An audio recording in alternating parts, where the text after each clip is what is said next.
Melissa Taylor, 42, was a woman who constructed her life with the precision she brought to pediatric diagnosis. Johns Hopkins Medical School, top of her class. A thriving private practice serving Miami's elite families. A daughter she'd raised alone after divorce, balancing 60-hour work weeks with unwavering attendance at school events. Her colleagues marveled at her ability to remember every patient's name while maintaining professional excellence that had earned multiple awards from the Florida Medical Association. What they didn't see was a private struggle unfolding at home, where a 14-year-old daughter, Emily, was slipping away into a digital world Melissa couldn't access or understand. The conflict that would end in violence began not with dramatic confrontation, but through accumulating restrictions. 3 weeks before her death, Melissa discovered inappropriate communications between Emily and an older man on social media, prompting stricter phone usage rules and monitoring software. Emily responded by creating alternative accounts to circumvent oversight. 1 week later, Melissa confiscated the phone for 24 hours, triggering what would become a pattern of escalating tension. On March 7th, Melissa discovered Emily was failing 3 classes due to truancy and informed her that phone privileges would be revoked indefinitely. What Melissa couldn't have known was that this final restriction represented something far more consequential to Emily than simple punishment. For a generation raised with constant connectivity, the smartphone wasn't a privilege to be granted or withdrawn.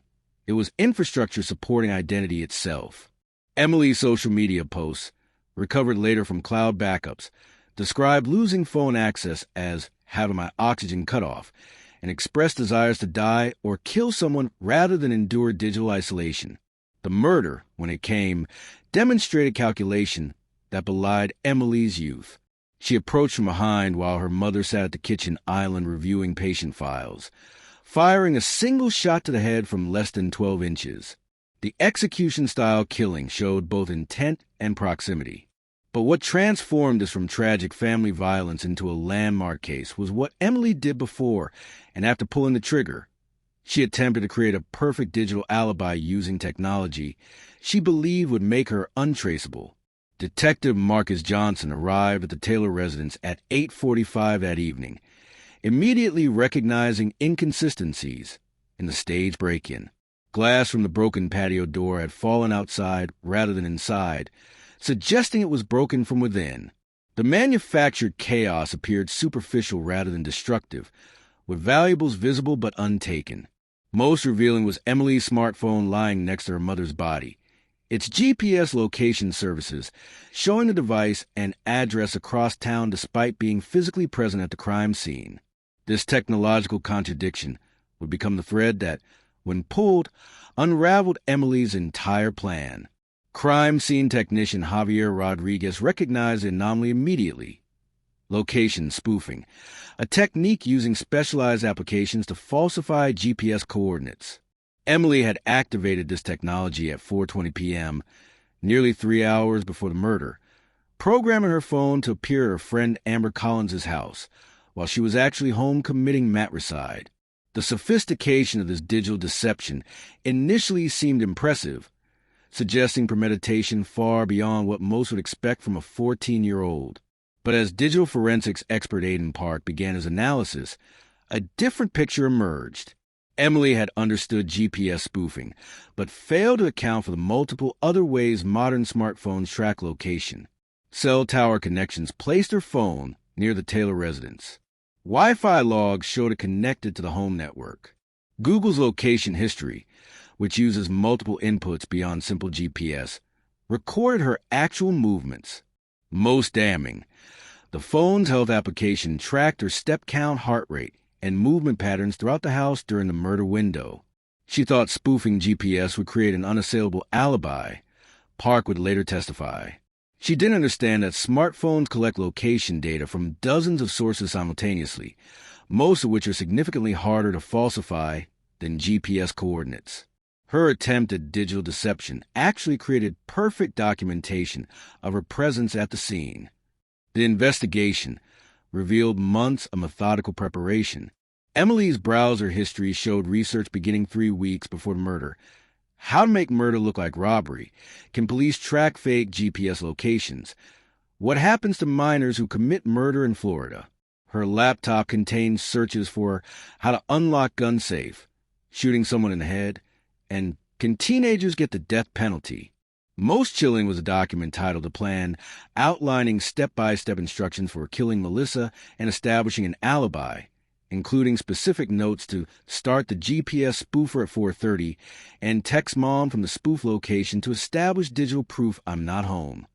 Emily had even conducted a practice run 1 week before the murder, using the location spoofing app to make it appear she was at the library while actually visiting a pawn shop to inquire about purchasing an untraceable handgun.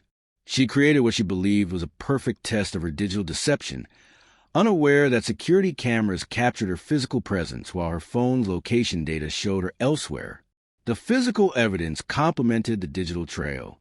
Emily had created a silicone cast of her mother's fingerprint while Melissa slept, using YouTube tutorials to bypass the biometric gun safe.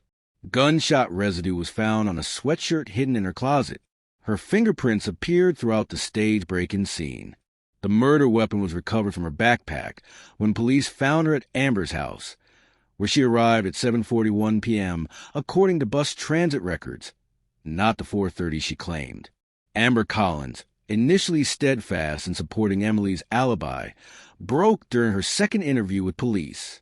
Emily had made her promise to lie about the timeline, arriving tearfully after 7:30 and immediately taking a shower before making Amber swear she'd been there since after school. When news reports about Melissa's murder appeared that evening, Amber confronted Emily, who admitted what she'd done but showed no remorse, just said her mom deserved it for trying to control her life. The confession, when it finally came during a 3-hour interrogation, was delivered with clinical detachment more disturbing than any emotional display. Emily described discovering a brochure for a therapeutic boarding school 3 weeks earlier, interpreting this as evidence her mother planned to lock her away somewhere without phone, without internet, without any connection to the real world. She decided that removing the threat was the only logical solution. She detailed her research, preparation, and execution with almost professional precision, describing how she'd approach from behind to ensure she wouldn't see it coming and aim for the head for instantaneous death. When asked about her feelings afterward, Emily focused entirely on technical aspects. After confirming she was dead, I implemented the stage break-in according to my research, being careful to create sufficient disorder without actual damage to valuable items, which would have been inconsistent with typical burglary patterns. Only when specifically asked if she felt sadness about her mother's death did Emily pause, apparently considering the question, as if it were an unexpected variable. "I recognize that social norms would expect me to feel remorse," she said finally, "but the primary emotion I experienced was frustration that she had forced such an extreme solution by threatening to cut me off from my online life." The trial that followed became a battleground over fundamental questions about adolescent capacity for moral reasoning in the digital age. Prosecutor Claire Edwards built her case around the GPS tracking evidence and what she termed the digital trail of deception, arguing that the sophistication of Emily's planning demonstrated adult-level premeditation regardless of her chronological age. Defense attorney Sharon Mitchell countered with testimony about adolescent brain development and what she called technology-dependent identity syndrome, suggesting Emily's immature prefrontal cortex had processed digital deprivation as an existential threat, triggering survival responses. The jury deliberated just 7 hours before returning a verdict of guilty on first-degree murder charges. At sentencing, Emily delivered a statement that shocked even those who'd followed the case closely, speaking with clinical detachment about how she'd miscalculated the likelihood of digital evidence exposing my actions and requesting educational access to current technology during incarceration, as remaining digitally illiterate would constitute additional punishment beyond the sentence itself. Judge Richard Hernandez sentenced her to 135 years with parole eligibility only after 60 years, effectively life imprisonment. Your sophisticated attempt to create a false alibi through location spoofing technology demonstrates both premeditation and a disturbing pride in your own technical cleverness, he stated, a pride that appears to have outweighed any consideration of the human life you were taking. The case's legacy extended far beyond Emily's incarceration.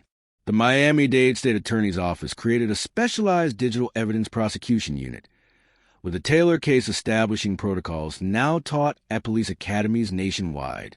School districts across the country implemented Taylor protocols for managing device confiscation, recognizing that traditional disciplinary approaches required recalibration for a generation whose identity formation occurred substantially through digital mediums.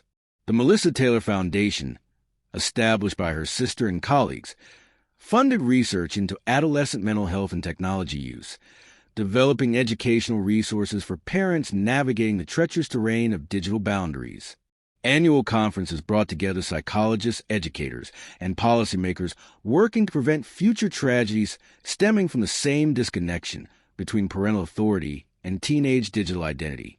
10 years after the murder, Emily remained incarcerated, her case having reshaped juvenile justice approaches to digital evidence and adolescent capacity. Prison records indicated academic progress and therapy completion, but interviews with researchers revealed someone still struggling with fundamental concepts of human connection. "I recognize now that I value digital connection above human life," she told one researcher, which represent a fundamental moral failure regardless of age or brain development stage. The smartphone that had been confiscated that final afternoon remained in an evidence locker, its GPS coordinates frozen at the moment Emily had programmed them to show her elsewhere. That device and the elaborate digital deception it facilitated had transformed from a teenager's lifeline into evidence of calculated murder, a chilling monument to how profoundly technology had reshaped not just how we communicate, but how we construct identity itself. The GPS tracking evidence that began as a curious anomaly ultimately revealed something far more troubling than Emily's location during the murder. It exposed a complete disconnect between her value system and the most fundamental human bonds, documenting in precise digital detail how a 14-year-old girl could research, plan, and execute her mother's murder with the same methodical approach others might apply to a school project, all because the alternative, losing her phone, felt like a fate worse than committing matricide. What Melissa Taylor couldn't have known, as she implemented what seemed like reasonable parental discipline, was that she was navigating terrain no previous generation of parents had encountered. The digital world Emily inhabited wasn't simply a distraction or entertainment. It had become the primary medium through which she experienced social existence, constructed identity, and defined her place in the world. To threaten permanent removal from that world was, in Emily's neurologically immature calculus, to threaten existence itself. The tragedy wasn't just that a mother died and a daughter became a murderer. It was that both were operated within frameworks, parental authority versus digital identity, that had no common language, no shared understanding of proportionality, no mechanism for recognizing when normal discipline was being processed as existential threat. The GPS tracking evidence documented Emily's movements with perfect precision, but the real location revealed was far more disturbing. The vast psychological distance between a parent trying to protect her child and a child who saw that protection as something worth killing to escape.